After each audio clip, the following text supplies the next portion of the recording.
We've all signed paperwork in crazy locations, but coming up next is going to surprise you. What do Jake the Snake, an inmate, and bowel movements on the couch have to do with one another? Find out on this episode of the Finest Stage Team Crazy Real Estate Stories. Very well. Let's get to the point. I am Andrew Perry, the CEO of the Finest Stage Team, and today we have our newest member of the Finest Stage Team, Erica Spencer. She's coming on the show today to talk about her real estate crazy stories. So I think the intro, or the hook, as we like to say it in YouTube world, I think it kind of speaks for itself, but now I think people are intrigued about the entire story. Where do you want to kick things off? I met an appraiser at a student rental property that I had sold, so I had to meet the appraiser to let him in. And it was there were 6 students living in the home. We gave notice to everybody. Students never replied. Tenants are not always amazing at confirming, so we went ahead, checked all the doors, went about the house, showed him all the rooms, let him do his thing. Went into the basement, and one of the bedroom doors was closed. So I knocked. He was still buzzing around doing other stuff. Knocked again, no answer. Opened the door, and there was someone in bed. So I was like, oh, sorry. And then I was like, is that a snake?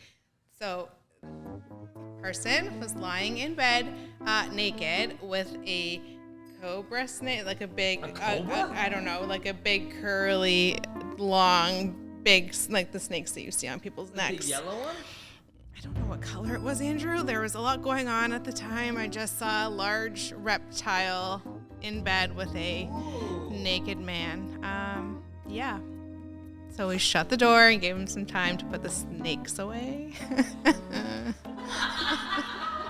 What was the client's initial reaction? Like, what were they thinking? Oh, the client wasn't there. It was just the appraiser and me, thankfully. And we never told the client about the snake.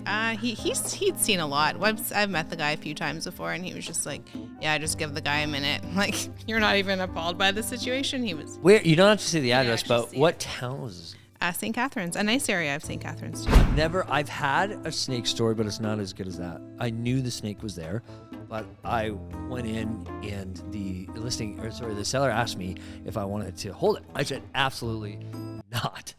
I don't do snakes. Almost. Keep going. Is that you? Okay, now this is one that I'm a little bit antsy for. I kind of want to know the inmate story. And, tell us, was it at the beginning of your career? Were you an experienced agent at this time? So it was one of my first deals, I think. And it was Barton Street Jail, so like the bowels of Hamilton. Not usually a place that I would hang out. Right. And I had to go and get some paperwork signed in person because the client's soon-to-be ex-husband, was incarcerated. So you have to go during visitation time to, line up with all the other women, baby mamas, and whatever conjugal visits maybe were happening. I'm not sure. So I was in line with all these. I'm not sure. There was lots of women in line, and I was one of them. I'm like, wow, I'm totally in this group of people right now, downtown Hamilton, with a little computer bag, trying to look more official than the baby mamas. And just had to meet an inmate and get some paperwork signed, and did it as fast as possible. Thankfully, it was all correct. Didn't have to go back again, but it was not the highlight of my career. Did it sell? It did. It sold. So then it was all worth it. It was worth it. It's always worth it. Right? So it's one of those things that in real estate, sometimes you just got to do what you got to do. You got to go to the jails. You got to go to the properties with all the exotic pets. The chicken story, and if you don't know what I'm talking about, go back to our last YouTube video and check out the charging chicken story. But yeah, pet snakes, inmates. What else do you got? Is this the piece de resistance? So when my son was born, he's 5.5 now. And we've all had to bring our kids to work one time or another.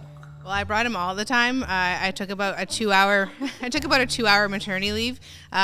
So I would take him all over the place with me, because when you're nursing a baby, they can't stay home. They got to come with you. So, and they're so convenient when they're in the little carry seat. What could go wrong? And clients love babies, right? So it's kind of oh, your baby's so cute. Yeah. So home inspection. So he was I think he was a week or two. Well, he was very young. I took him out for the first time at 4 days old to a home inspection, but that wasn't that time. So he was a little older, and babies poop a lot when they're little and nursing, and they're often explosive. And when you're at a home inspection for 3 hours, I mean, that's a long time for a baby to keep it together. So I can't even keep it together for that long. I know. My son had a huge shit explosion all over himself, all over the car seat, and I ran out of baby wipes.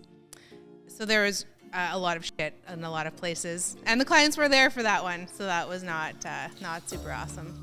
And I think there was no toilet paper. Was there not? They just went from bad to worse. Like, there were shit. I think I even got some shit on the couch that was like the seller's couch. Like, it was really disgusting and terrible. It sounds disgusting. I had something similar, not from my own clients, but on one of my listings. It was nobody was living there.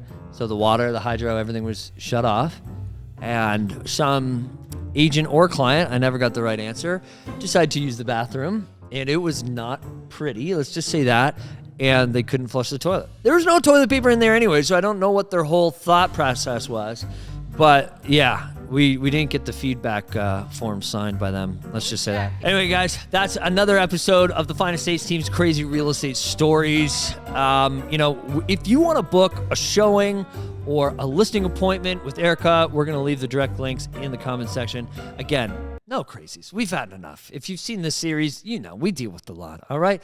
So also, we would love it if you would hit the notification bell, subscribe, share this with your friends. If you've got a crazy real estate story, we'd love to hear it in the comments. And to reward you, we're giving away some Fine Estates team swag for every 100 subscriber. So don't forget to share it with your friends, and then you could share, a hat or something. Anyways, thank you very much. Take care.